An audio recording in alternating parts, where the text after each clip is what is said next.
is there a role for transmission within scholarship or within the academic world as you see it? Definitively, I will say yes.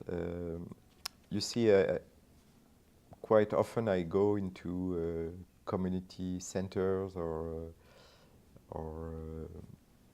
cultural groups and in the Jewish community in Paris to give talks or lectures, and I am very astonished because sometimes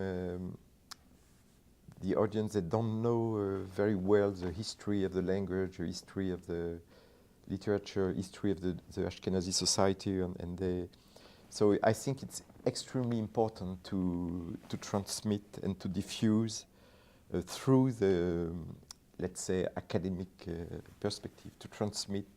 It's complementary. Both aspects are extremely important, to transmit the living tradition, but also to study you see the, let's say, verticality, the two dimension of the Yiddish civilization, the Yiddish culture. So, and when I give talks, okay, I mean, the audience, they are very interested.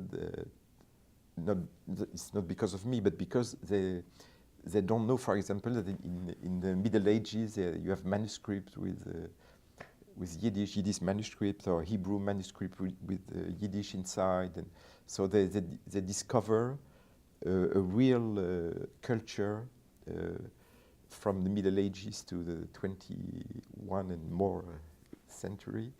So it's very important to give this historical perspective and to insert Yiddish in a broad and general context, and to give this sense of historicity and the historical perspective. So I think it complements the transmission of the living language, and you have to do both. Otherwise,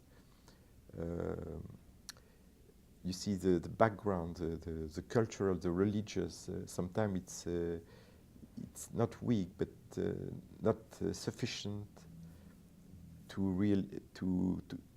build and to compose a real culture with both aspects, culture and oral transmission, let's say.